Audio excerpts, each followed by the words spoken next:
Halo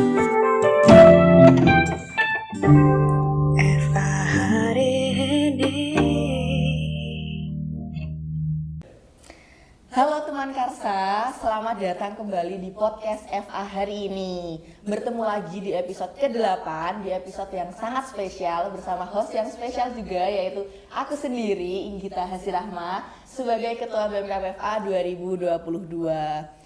Nah, selama beberapa menit ke depan, kita akan ngobrol asik bareng pembicara kita yang ada di sampingku ini. Mungkin teman-teman bertanya-tanya nih, topik apa sih yang bakal kita bawa pada kali ini? Nah, kayaknya kok udah gak asing ya ini pembicaranya gitu. Kayaknya pembicaranya keren banget gitu. Mungkin langsung kita sapa aja. Halo Kak Sultan. Halo. Oke, mungkin boleh kenalan dulu Kak Sultan. Oke, halo teman-teman formasi semuanya. Kenalin, nama aku Muhammad Sultan Faras, alumni FEB UGM dulu angkatan 2016, terakhir diamanai sebagai Presiden Mahasiswa di BMKM UGM tahun 2020. Wah, ternyata keren banget ya Kak Sultan ini merupakan Presiden Mahasiswa BMKM UGM pada tahun 2020. Kabarnya gimana nih Kak? Alhamdulillah baik. Oke, alhamdulillah baik. Semoga teman Karsa yang menyaksikan ini juga dalam keadaan sehat dan bahagia ya. Nah, ngomong-ngomong nih Kak, apa aja sih kesibukan dari Kak Sultan kali ini? Kesibukannya kerja, tapi beruntungnya full WFA. Jadi bisa dari Jogja juga sambil ngerintis bisnis kecil-kecilan bareng teman-teman gitu. Wah, keren banget. Sangat produktif ya teman-teman. Di antara kesibukannya masih menyempatkan untuk datang ke farmasi dan mengisi acara podcast kali ini. Nah, oke, mungkin langsung aja teman-teman, berhubung tidak sabar, langsung aja kita ke topik yang akan kita bahas. Nah, mungkin di episode ke-8 ini kita akan membedah suatu topik yang cukup asik, mengenai politik kampus. Oke, pas banget juga di saat ini kan kita juga sedang memasuki momentum pemilihan raya yang mana iklim politik kampus ini sedang kencang-kencangnya dan gencar-gencarnya di lingkup kampus. Nah, karena di sini udah ada Kak Sultan, tentunya pengalaman Kakak ini sudah luar biasa dalam berkecimpung di dunia perpolitikan ya Kak. Mungkin boleh Kak jelasin apa sih pengertian dari politik kampus itu sendiri? Mungkin bagi teman-teman, banyak teman-teman ya, politik kampus tuh cukup jadi makhluk yang mengerikan gitu. Wah, politik kampus nih berarti hal satu yang berebut kekuasaan, terus saling sikut antar teman sendiri gitu ya, berkompetisi untuk dapat posisi atau jabatan. Tapi satu hal lain yang perlu ditekankan, aku pribadi dulu berkecimpung di politik kampus tidak ada sama sekali ambisi untuk kesana sebenarnya. Justru politik kampus tuh adalah cara untuk mempengaruhi kebijakan dalam skala kecil maupun dalam skala yang lebih luas. Kenapa sih? Karena di politik kampus ini, menurut teori politik Eastern, itu sebuah sistem yang sifatnya terbuka dan bisa dipengaruhi oleh berbagai tekanan dari stakeholder di sekitarnya.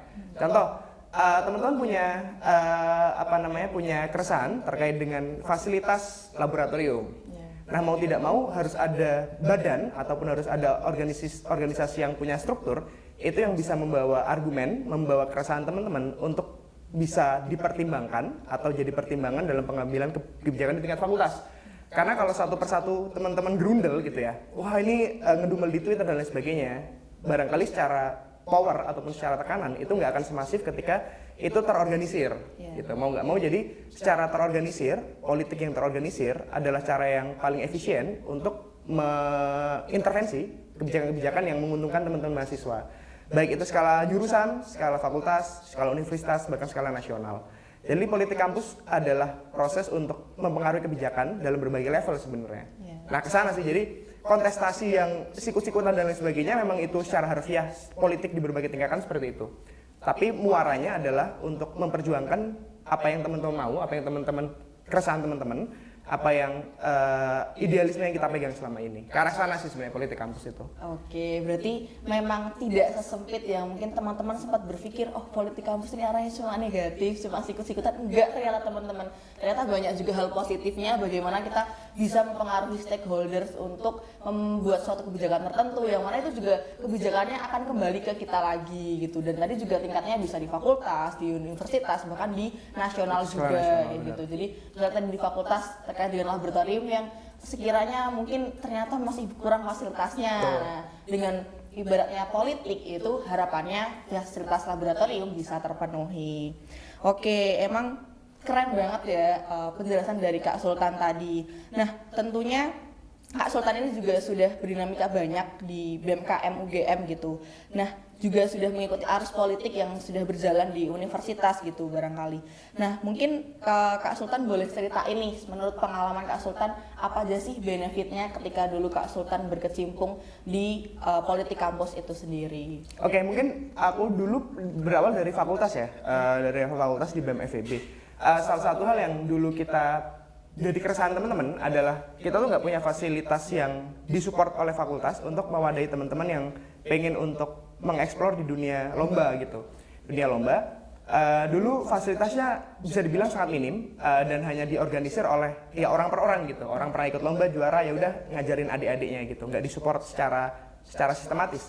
Nah, akhirnya kita mau bawa proposal atau bawa agenda tertentu bahwa proses untuk mengkader atau mendidik atau melatih adik-adik untuk melahirkan juara-juara baru di level fakultas itu nggak bisa kalau hanya sifatnya sporadis, bikin workshop satu tanpa ada insentif, tanpa ada skema yang berkelanjutan. Nah, akhirnya dari fakultas mau untuk mengalokasikan sejumlah dana, mengalokasikan dosen-dosen tertentu untuk ya udah full support untuk visi yang sama-sama gitu. Mahasiswa terbantu, fakultas juga terbantu. Fakultas nggak kesulitan untuk mencari bibit-bibit unggul. Teman-teman mahasiswa juga punya ruang untuk, oh ternyata aku disupport penuh oleh fakultas. Itu kalau level fakultas. Pun yang sama ketika di fakultas, dulu kalau masih ingat di tahun 2018 itu ada kebijakan namanya student loan. Pemberian pinjaman kepada mahasiswa untuk dalam tanda kutip pinjaman pendidikan untuk bayar UKT, untuk kehidupan sehari-hari. Ini meniru apa yang sudah dilakukan di US gitu. Di US ada student loan, jadi mahasiswa tuh kalau karena tuition fee-nya sangat tinggi di US, maka mau tidak mau kebanyakan mahasiswa akan ambil student loan gitu dan akan mencicil setelah mereka keluar dari kampus. Tapi kita melihat bahwa student loan ini justru bukan sesuatu yang produktif karena justru mahasiswa akan dipaksa sangat pragmatis. Saya selama kuliah, kewajiban saya membayar utang. Ya kan, jatuhnya kayak gitu. Selama mahasiswa, kewajiban saya membayar utang, maka saya tidak peduli dengan apa yang visi besar pendidikan saya. Yang saya pedulikan adalah bagaimana saya cepat-cepat mengambilkan utangnya. Sehingga kan itu bisa dibilang dengan orang dibeli fasilitas student loan, itu akan semakin banyak yang melenceng dari visi besar, visi mulia dari pendidikan di Indonesia kan. Untuk melahirkan generasi unggul, melahirkan generasi-generasi yang punya integritas gitu. Nah, dari sana akhirnya proses perjuangannya lama, sampai kita diskusi sama wakil rektor, sekretaris rektor, sampai Pak Rektor langsung waktu itu sama Pak Panut. Kita bilang bahwa kita nggak pernah sepakat gitu terkait dengan student loan. Dan akhirnya pada tahun 2019 awal disepakati bahwa tidak akan ada student loan di UGM.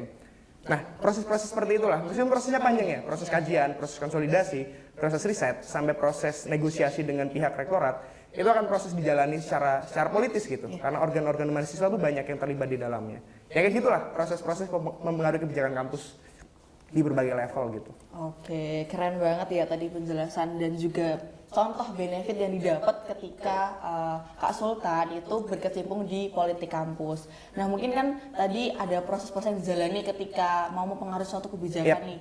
Nah, mungkin tips Kak untuk misalnya berani untuk memulai memproses hingga akhirnya bisa mempengaruhi stakeholder dan lain-lain itu mungkin. Mungkin satu hal, banyak orang yang mengira bahwa untuk mempengaruhi kebijakan hanya perlu terlihat garang gitu ya, terlihat berani atau terlihat keras gitu dengan aksi mengumpulkan massa atau aksi mengumpulkan dukungan dan tekanan. Padahal pada dasarnya yang kita perkuat adalah argumen dasarnya. Proses risetnya, proses penyusunan argumennya, proses penyusunan posisi, kertas posisi atau rekomendasi yang kita ajukan, itu justru proses yang paling substansial gitu. Contoh di tahun 2020, sebelum kita bilang bahwa mahasiswa UGM itu memerlukan bantuan finansial terkait dengan kondisi COVID gitu. Kita melakukan riset, totalnya ada sekitar 980 sampel riset waktu itu, metodenya stratified random sampling. Intinya apa? Kita ingin memotret kondisi realitas mahasiswa itu kayak gimana sebelum kita mengajukan usulan yang sifatnya ya ini realistis dan mendesak gitu, urgent. Kenapa? Karena ketika kita di meja negosiasi, meja perlindungan, kita akan ditanya, datamu sevalid apa? Datamu sevalid apa? Urgensinya seberapa besar? Karena tetap di pihak rektorat juga punya kepentingan, mau tidak mau. Maka dari itu kita harus playing field-nya sama. Pihak rektorat punya data, kita adu dengan data. Pihak rektorat punya argumen atau pihak dekanat punya argumen, kita adu dengan argumen gitu. Sehingga kita punya standing position yang kuat dan gak mudah kegeser. Karena kita tahu bahwa argumentasi ini, contoh di tahun 2020 itu akhirnya dialokasikan dana 4 miliar, itu cuma khusus untuk 1.000 orang yang waktu itu akhirnya dibuka pendaftaran baru. Jadi itu di luar KIP, di luar dari bidik misi, jadi itu pure pendaftaran beasiswa baru yang cuma buat yang orang tuanya terdampak pandemi, kena PHK, usahanya bangkrut dan lain sebagainya, yang itu di cover oleh pihak universitas gitu. Dan itu proses penyusunan kajiannya panjang sampai pada titik ada alokasi anggaran khusus untuk beasiswa pandemi COVID itu. Kayak gitu sih, jadi prosesnya panjang, berdarah-darah, tapi selama, ya itu, kita di kampus diajarin cara berpikir akademis kan, cara berpikir ilmiah gitu, memotret realita, kita hasilkan dalam bentuk kita shaping dengan argumen kita gitu. Kita pengen bawa argumen ini kemana, kita punya hipotesis, kita buktikan. Ya kan, di metode penelitian gitu kan, teori-teori yang lama gimana, data-data yang lama gimana, pattern yang lama gimana, kita punya hipotesis, kita buktikan dengan data. Nah itu yang sama juga, maka dari itu proses politik kampus tidak hanya dengan soal sentimen, soal gerasa-gerusu, tapi juga ya mahasiswa ya, cara berpolitiknya adalah politik yang intelek gitu. Iya, betul. Berpolitik yang intelek itu yang mungkin yang mahal sebenarnya. Iya. Oke, setuju banget ya tadi dengan apa yang disampaikan oleh Kak Sultan bahwa semuanya itu berbasis dengan data gitu. Betul. Jadi ada apa ya kita sampaikan realita dan faktanya itu seperti apa. Oke, luar biasa sekali. Nah, mungkin selanjutnya nih Kak, tadi kan memang sebenarnya sudah dijelasin gitu terkait dengan pentingnya kita untuk paham dan berkecimpung juga di politik kampus. Nah, mungkin bisa lebih jelasin lagi nih Kak, sebenarnya seberapa penting sih mahasiswa tuh harus bisa paham dan juga aware politik kampus, utamanya mungkin di lingkup universitas gitu. Oke, sebenarnya posisi teman-teman mahasiswa adalah posisi yang rentan ya, bisa dibilang. Posisi yang rentan apa? Karena kita sebagai subjek yang dikelola oleh badan yang besar gitu ya, di berbagai tingkatan jurusan, fakultas, universitas, yang mereka punya kepentingan-kepentingan tertentu gitu. Dan kadang ada banyak hal yang itu bukan apa yang dipingin oleh teman-teman mahasiswa. Jatuhnya kita hanya sebagai subjek pasif, seolah-olah ya udah kamu generasi, bisa dibilang generasi di atas kita itu merasa paling tahu apa yang kita butuhkan. Contoh, oh kayaknya teman-teman mahasiswa tuh butuh skill digital marketing. Contoh, dipukul rata lah. Semua orang butuh digital marketing, padahal enggak juga. Yang kita butuhkan ada yang hal lain yang lebih substansial. Contoh, proses data analytics yang paling sederhana menggunakan Excel gitu ya. Itu paling sederhana. Jadi jangan sampai kita jadi subjek pasif yang manut-manut iya aja, yang dimana kita mengorbankan banyak hal dari apa yang enggak nih, kayaknya enggak butuh kita, enggak kayak gitu.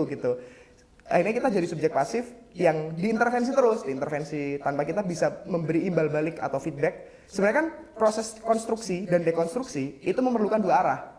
Ya kan, dua arah kan. Ada orang yang punya pengaruh, ada yang orang yang dipengaruhi, dan ini bisa saling memberikan feedback dua arah dan itu memberi ide-ide baru.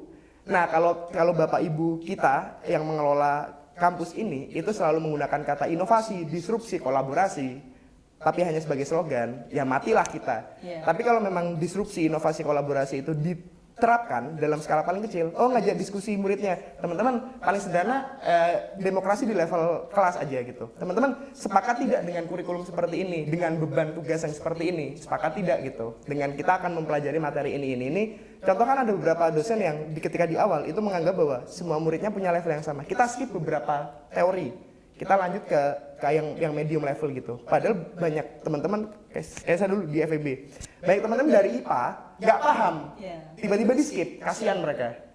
Nah itu kan demokrasi paling level sederhana, sehingga subjek dan juga subjek yang punya kuasa dan subjek yang dikuasai itu bisa memberikan feedback yang sama adilnya gitu. Itu pentingnya sih. Jadi inovasi, kolaborasi, disrupsi itu menghasilkan ide besar baru yang dimana itu hanya bisa terjadi kalau ada feedback yang sifatnya dua arah, bisa saling memberi masukan, konstruktif lah pastinya gitu. Oke, benar banget. Jadi memang harus dua arah, ada feedback antara yang dipengaruhi dan juga yang berpengaruh. Betul. Gitu.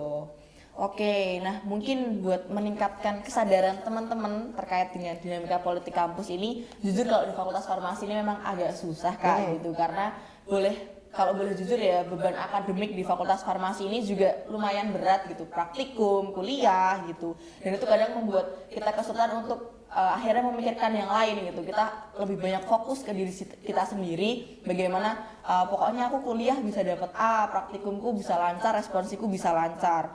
Nah mungkin dari Kak Sultan ada masukan gitu, bagaimana supaya kita gitu, mungkin di sini BMKM FA juga atau barangkali teman-teman yang peduli gitu melakukan pencerdasan ke teman-teman terkait agar mahasiswa farmasi ini bisa tetap aware sama isu-isu yang sedang ada di kampus, utamanya di tengah kesibukan yang luar biasa terkait akademik ya, kuliah praktikum gitu. Kalau aku pribadi punya pandangan gini ya, nggak semua orang tuh wajib harus peka terhadap isu, nggak. Nggak semua ya, nggak wajib lah gitu. Kenapa sih semua orang punya kewajiban yang sama dipukul rata? Nggak juga. Karena orang-orang yang diberi amanah, contoh teman-teman akhirnya memutuskan berorganisasi di BMKMFA, teman-teman punya konsekuensi logis. Teman-teman punya beban yang lebih berat, tapi punya pengalaman dan juga benefit yang lebih juga daripada orang yang nggak bergabung. Justru itu kewajiban dari teman-teman yang aktif secara organisasi untuk mendekati secara kultural, secara personal maupun secara struktural kan ke teman-temannya. Contoh, teman-teman yang apa sih keresahan paling besar yang teman-teman punya, dan itu bisa teman-teman bawa dari level fakultas sama level universitas. Karena subjek akan punya kesadaran ketika mereka merasa dilibatkan. Ya, setuju. Ya kan? Ya. Subjek tidak hanya sekedar disuruh nyoblos beres selesai, enggak gitu. Karena jatuhnya kalau teman-teman membenci politik nasional yang sekarang, jangan meniru pola yang sekarang gitu. Mereka hanya digiring ke kotak pemilihan, setelah pemilihan ditinggal gitu. Nah, maka dari itu dari teman-teman yang berorganisasi justru punya kewajiban lebih untuk punya cara yang baik untuk persuasi, ambil representasi dari mereka gitu. Representasi itu nggak harus kayak lewat form atau lewat apa. Teman-teman metode, ini yang menarik ya. Metode penelitian teman-teman dalam mengambil kesimpulan itu tidak hanyalah Google Form. Kebanyakan teman-teman sekarang itu lewat Google Form kan, karena paling gampang. Tapi bisa juga lewat behavioral interview. Jadi teman-teman bikin kelompok sampel, teman-teman ambil yang ini bisa mewakili populasi kan. Teman-teman farmasi ada berapa angkatan, contoh ada beberapa jurusan, ada beberapa secara demografi atau sosiografi, teman-teman pecah, ya udah ambil aja semua 8 orang sampel ini cukup mewakili. Nggak harus dengan form yang harus diisi 100 orang, nggak. 8 orang wawancara, teman-teteman rancang formnya, itu udah cukup untuk bisa dalam tanda kutip menjadi representasi suara teman-teman farmasi kok. Jadi sekarang tuh nggak perlu form harus dipaksa ngisi form, enggak. Ya deketin aja kultural, ngobrol dong di kantin bentar, aku mau tanya-tanya. Jadi cara-cara seperti itu yang bikin kesadaran teman-teman farmasi bahwa meskipun aku nggak harus datang ketika konsol, nggak harus datang ketika ada kampanye, tapi suaraku bisa tersampaikan ya, suaraku sudah diwakili oleh yang lain. Nah, jadi kan itu tugas dari teman-teman yang ada di organisasi, gimana bisa menyerap realitas yang di bawah. Metodenya diajarkan kok di kuliah. Ya kan, metodenya diajarkan di kuliah. Cara ambil sampel, cara milih sampel, cara bikin form wawancara biar bisa dibilang valid secara akademis gitu kan. Itu yang perlu banget skill yang perlu teman-teman kuasai ya. Menyerap aspirasi itu bukan hanya datang ke dapil ibarat ke dapil. Itu kalau teman-teman MPM ya atau teman-teman DPR datang ke dapil terus seminar dan lain sebagainya, nggak penting menurutku. Justru mengambil representasi kondisi real di bawah dengan metode yang ilmiah dan bisa dipertanggungjawabkan. Dan itu kita bisa bilang saya merepresentasikan mereka karena saya sudah mengambil data primernya. Kayak gitu sih. Iya kan? Iya, setuju. Ya benar banget. Jadi memang sebenarnya nggak harus semuanya itu paham isu, tapi bagaimana tetap bisa menjangkau ke tingkat primer, bagaimana sih sebenarnya suara-suara dari teman-teman terkait dengan keresahan yang dirasakan oleh teman-teman mahasiswa. Oke, nah mungkin kita lanjut ke topik yang selanjutnya yaitu, nah sekarang kan sedang ramainya nih pemilihan calon ketua BEM gitu, baik di tingkat universitas juga di fakultas. Nah mungkin supaya kita sebagai mahasiswa yang mungkin salah satunya juga aware dengan terkait politik kampus ini, mungkin tips-tipsnya untuk persiapan apa aja sih yang perlu kita lakukan dalam menyambut momentum pemilihan ketua BEM ini? Nggak ada yang khusus sih, nggak wajib juga untuk milih. Mungkin teman-teman berharap aku bilang bahwa ayo teman-teman milih nggak gitu. Kenapa? Karena gini, siklus dalam organisasi akan berubah. Contoh, Dewan Mahasiswa tuh selesai tahun 1980 akhir, digantikan Senat. Senat selesai 90 akhir, siklus 20 tahunan. BEM pun sama. Jadi ketika BEM nanti akan berubah bentuk organisasinya seperti apa, itu hal yang natural aja. Siklus akan berganti karena teman-teman punya kebiasaan, behavior, punya cara pandang baru, dan dia menganggap BEM sudah tidak relevan, hal yang wajar. Karena di tahun 2017 itu sudah diperdebatkan bentuk organisasi yang bisa dalam tanda kutip mewakili teman-teman mahasiswa itu seperti apa.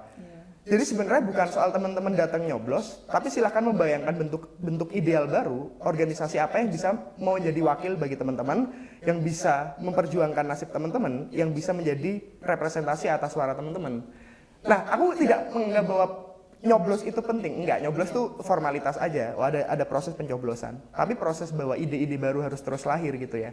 Untuk mendekonstruksi struktur yang lama. Itu yang wacana yang harus digaungkan justru. Aku tidak percaya dengan politik formalitas, tapi politik substansial yang strukturnya sudah tidak relevan, monggo diganti dengan struktur apa? Itu yang patut diperdebatkan. Tapi sekarang akhirnya kan diperdebatkan bubarkan KM, bubarkan BMKM. Alternatifnya apa? Oke, teman-teman bilang bahwa leaderless movement bisa pakai struktur kecil-kecil gitu ya. Ada forum advokasi, ada forum aksi, forum kajian. Ada satu hal yang hilang, namanya synergy value. Siapa yang menjadi dirijen atas forum-forum ini? Siapa yang punya tanggung jawab paling besar? Bahwa ketika ada mahasiswa yang di DO, bisa bilang bahwa saya yang paling bertanggung jawab, silahkan DO saya. Siapa yang paling bisa bertanggung jawab seperti itu? Itu contoh paling gampang. Silahkan mendekonstruksi struktur yang lama yang dianggap tidak relevan. Tapi silahkan diskusikan terkait dengan imajinasi struktur baru atau imajinasi bentuk baru lah. Pemilu kalau dianggap tidak menyenangkan, wajar. Teman-teman sudah merasa bahwa nggak ngasih benefit apa-apa. Tapi kalau ditinggalkan struktur utamanya bahwa ada lembaga yang bisa menjadi corong suara teman-teman, nggak mungkin. Perlawanan yang tidak terstruktur akan kalah. Perlawanan yang terstruktur aja kalah, apalagi yang tidak terstruktur. Nah kayak gitu sih menurutku. Jadi pemilah ya udah kalau sekarang sepi wajar. Silahkan memperdebatkan justru yang visioner aja. Anak UGM kok memperdebatkannya hal-hal kecil remeh gitu, ngapain gitu. Itu sih kalau aku. Oke, seru banget ya. Memang tadi disebutkan bahwa kita tidak harus memilih juga ya, tapi bagaimana kita membuat ide-ide konstruksi baru untuk sistem yang lebih maju, yang relevan dengan keadaan yang sekarang. Oke, mungkin karena kita sudah banyak ngobrol, mungkin kita boleh minum dulu Kak. Boleh. Takut ya nanti kering gitu, bisa ngomong, jadi mungkin silahkan bisa diminum dulu Kak. Oke.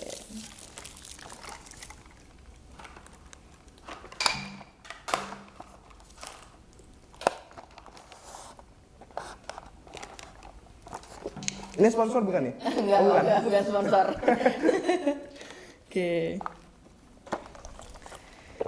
Oke, lanjut nih ya Kak. Boleh. Terkait dengan tadi ada satu cukup menarik sebenarnya di antara yang mungkin banyak teman-teman, ayo gunakan hak suaramu gitu. Nah, sebenarnya gimana sih Kak kita untuk mengkoordinir atau teman-teman yang mungkin memang tidak setuju atau misalnya tidak ingin berkontestasi dalam suatu pemilihan gitu.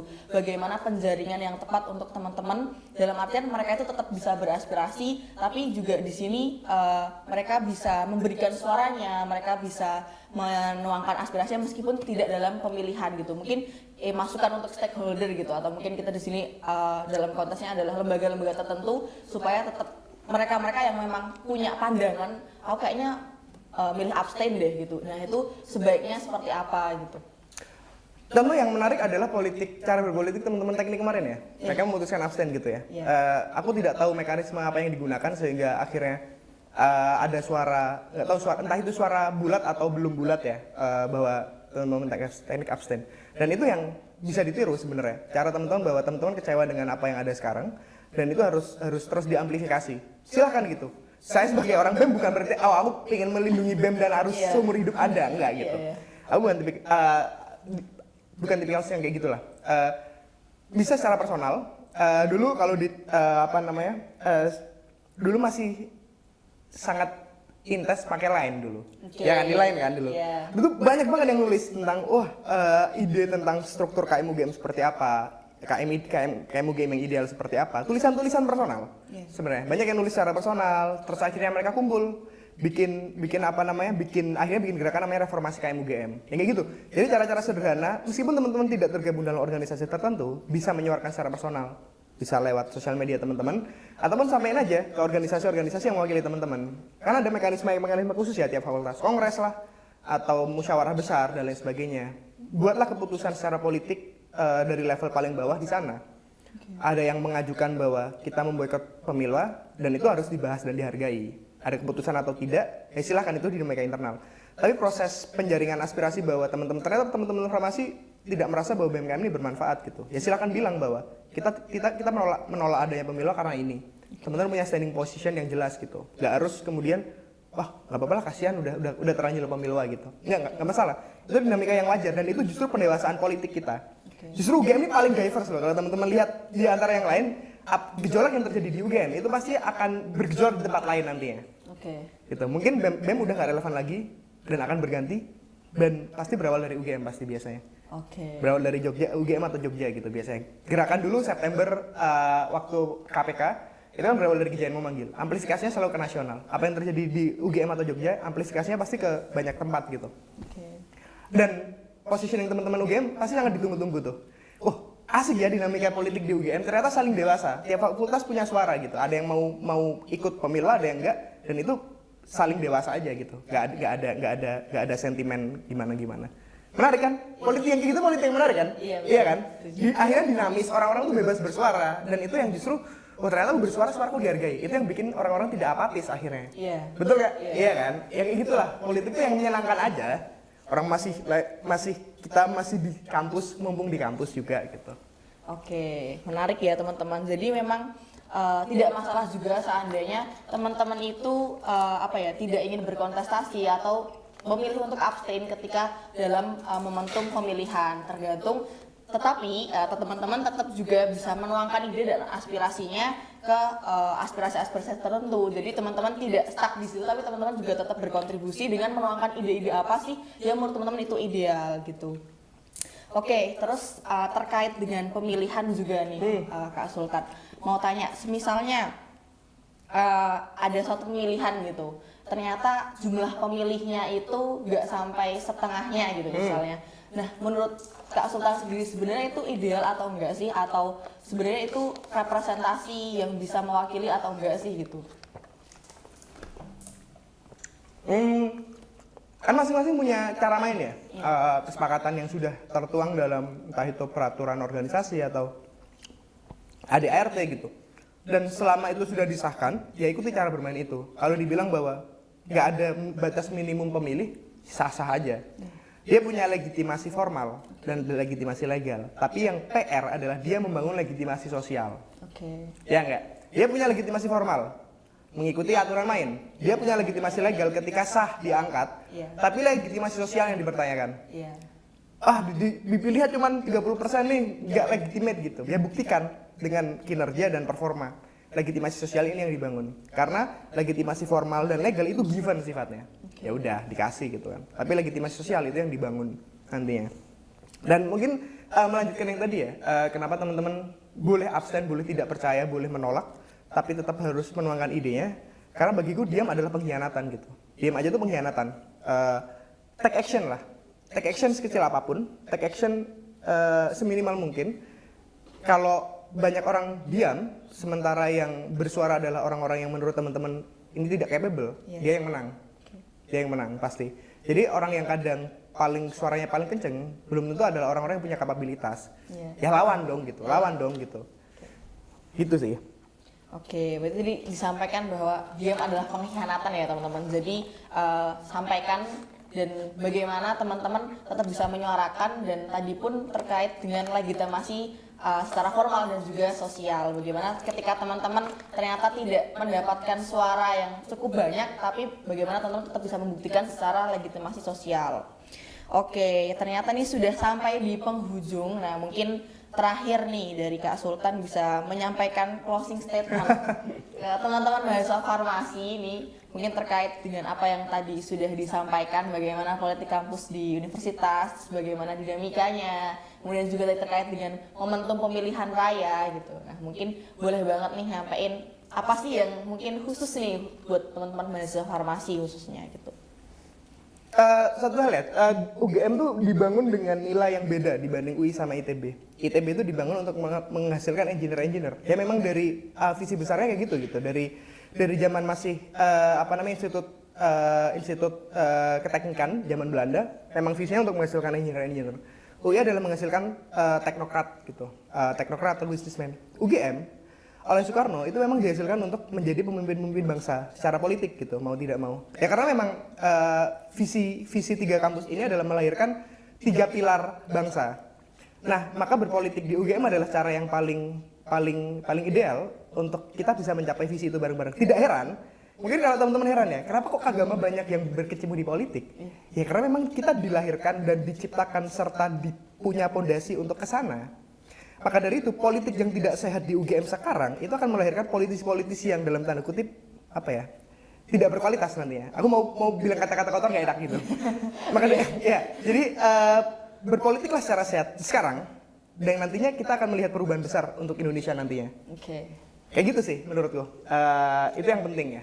Kayak gitu. Oke, keren banget ya closing statement dari Kak Sultan ini. Nggak kerasa banget ini udah di pembahasan terakhir yang luar biasa dan sangat berisi. Tapi juga saatnya kita sudah mengakhiri sesi perbincangan kita pada episode 8 ini. Sekali lagi aku mengucapkan terima kasih banyak untuk Kak Sultan yang sudah mau berbincang-bincang pada sore hari ini. Meskipun tadi juga sempat hujan deras ya teman-teman. Dan bisa mau tetap sharing di sini. Makasih juga untuk seluruh teman Karsa dan juga pendengar podcast FA hari ini sudah menyimak podcast ini sampai akhir. Jangan lupa untuk ikutin terus podcast FA hari ini di episode selanjutnya. Sampai jumpa dan podcast FA hari ini mengubah katanya menjadi obrolan bermakna.